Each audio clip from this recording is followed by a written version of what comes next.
Le Centre d'archives régional de Charlevoix lance sa campagne de financement annuelle. Une fois de plus cette année, l'organisme vend des billets pour le tirage d'une œuvre d'art. Nous avons rencontré le recherchiste Rosaire Tremblay afin d'en apprendre davantage.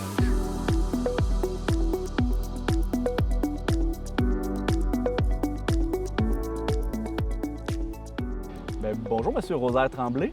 Bonjour, Mathieu. Je vous reçois aujourd'hui pour parler d'un lancement de campagne de financement pour le Centre d'archives régional de Charlevoix. Voilà. Tout d'abord, est-ce que vous pouvez me parler un peu du Centre d'archives ici à Baie-Saint-Paul? Le Centre d'archives a son quart de siècle accompli depuis l'an passé. Le Centre d'archives a salué ses 25 ans d'existence. OK. Et puis, on est un organisme donc qui est accrédité par Bibliothèque et Archives nationales du Québec. OK. Et on a comme mandat, donc depuis ces 25 dernières années, de recevoir des fonds d'archives privés de Charlevoix. Ça veut dire privés d'individus, d'organismes, de groupements communautaires, bref, tout ce qui n'est pas du public, c'est-à-dire comme les hôpitaux ou les villes, on n'a pas autorité de recevoir ces fonds-là comme legs, comme tels. Mais dans le particulier, on reçoit les legs, oui. Et vous couvrez tout le territoire de Charlevoix? Tout le territoire de Charlevoix, c'est notre mandat d'est en ouest. On a d'ailleurs une bonne réception là, au niveau des fonds du côté de l'est de Charlevoix. On a déjà jusqu'à date reçu des fonds majeurs. Alors oui, notre mandat est tout Charlevoix. Et là, vous lancez une campagne de financement pour l'organisme. Oui. Qu'est-ce que c'est exactement? En fait, de par la mission qui nous est accordée par BANQ, on est accrédité. OK? Ce qui dit accrédité, ça veut dire qu'on a une subvention statutaire annuelle comme les 14 autres centres semblables dans toute la province, dans toutes les régions, les satellites, si on veut, du Québec. Mais ce n'est pas 100 % de notre fonctionnement. Alors, il faut aller chercher une part dans le milieu. C'est la participation du milieu qui dit « je crois en notre centre d'archives », ça veut dire « bon, je participe d'une manière ». Et notre manière de faire participer les gens du milieu ou entreprises, c'est avec la vente d'un tableau, avec l'attribution d'un tirage, d'un tableau, d'un artiste de la région qui nous fait un don. Et puis, on vend des billets et voilà, on ramasse la somme nécessaire pour boucler notre budget. Et cet argent, Mathieu, sert pour l'acquisition de matériel en archivistique. OK. Des boîtes, des chemises spéciales, en fait, ce qui est utile pour conserver les documents dans les conditions maximales de conservation. Et en passant, nous sommes dotés d'une voûte, de magasin d'archives qu'on appelle, qui répond à toutes les normes les plus extrêmes, un peu comme BANQ, au niveau de la conservation. Qu'est-ce que ça veut dire, BANQ? Bibliothèque et Archives nationales du Québec. Parfait. Alors, on a des normes à respecter au niveau de l'humidité, au niveau de la température, au niveau des poussières ambiantes. Oui. Bref, c'est au max. Donc, les documents qui nous sont cédés sont conservés au maximum. Dans les meilleures conditions. Dans les meilleures conditions. Mais l'affaire, c'est qu'on les interprète. On les classe, on fait un recensement, si tu veux, du contenu, en ne gardant que ce qui raconte l'essentiel, la quintessence, je te dirais, du fond. Pour comprendre, supposons, un organisme X, dans ce fonds-là, on est capable de faire son historique, exemple. OK? Et on le rend accessible. C'est ça l'affaire. C'est que à tout le monde, à toute la population? Oui, et pour les organismes qui le veulent. OK. Il peut arriver qu'un individu, supposons toi, tu dis, moi, je lègue mes albums de famille, mais je ne veux pas que personne les regarde.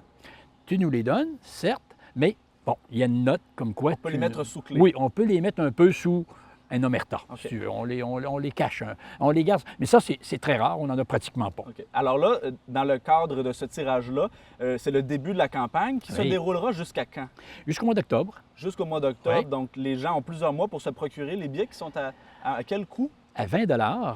Et cette année, l'artiste qui nous a... Comme à chaque année, c'est toujours la même valeur en passant. OK? Oui. Et l'artiste qui nous a donné un très beau tableau cette année, qu'on voit présentement à l'écran, est Stéphane Auric. Stéphane Auric, c'est un gars qui est de Baie-Saint-Paul, ben oui. Et puis qui est très présent, très généreux aussi. Hein? Ce n'est pas la première fois qu'il collabore avec notre centre, soit dit en passant. Je pense que c'est la 3e fois qu'il nous donne un tableau. Et je tiens à l'en remercier devant la caméra de TVCO.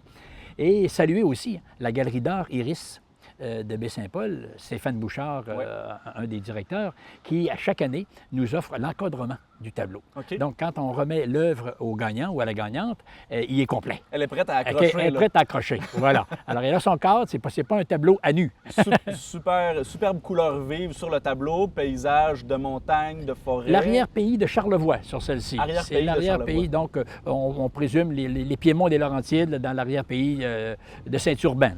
Et là, au niveau de votre cœur vautré, pourquoi est-ce que vous diriez que c'est important que les gens vous soutiennent, notamment au niveau de la valorisation du patrimoine immatériel? Je pense que notre mission parle par elle-même, Mathieu. Le fait que nous voulions conserver, et c'est ce qu'on fait, la mémoire de chez nous, tu sais. Oui. Alors, c'est ça, en fait, un peu, la vente de ce billet-là, c'est pour faire dire à la population, on croit à ça. Quand on achète un billet pour notre campagne de financement, ça veut dire que je crois à la mission garder du Centre d'archives, de garder une trace, de garder pour la postérité. Oui. Hein? Si dans 50 ans, quelqu'un veut faire une recherche sur tel ou tel sujet, dans Charlevoix, ben voici, il y a une référence. C'est pas éparpillé ou perdu, ça et là. Puis malheureusement, c'est ce qu'on doit reconnaître de nos jours, il se perd beaucoup de choses. Oui. Il se perd énormément de documents par ignorance et par désintérêt. Les gens héritent. Souvent, ça arrive lors de legs d'héritage. Oui. Des boîtes accumulées par un aïeul, puis on ne sait pas trop c'est quoi, et on jette. Bien, c'est ça qu'on veut essayer d'éviter, Mathieu. Que les gens qui reçoivent par un père, par leur mère, par un oncle, peu importe, des papiers, des documents, des albums photos, qu'ils ne connaissent pas trop, mais donnez-nous-les. Alors c'est là, nous, on va les interpréter, on va les classer et on va leur donner un intérêt pour la suite du monde, comme on dit. Alors, où est-ce qu'on peut se procurer ces billets-là? Écoute, c'est au centre d'archives. OK? On est situé au sous-sol de la bibliothèque René Richard. OK. Nos appartements sont là, notre magasin d'archives. On peut faire d'ailleurs visiter, on peut montrer nos équipements à ceux qui le veulent, ou encore contacter des membres du conseil d'administration. On va sur Internet, on voit la liste des membres du CA, et puis si on les connaît personnellement, bien, on peut dire « As-tu un billet pour moi? » parce que je veux être supporté. Mais règle générale, ça se fait de personne à personne, ou encore au bureau même du centre d'archives, où plusieurs personnes viennent se le procurer spontanément.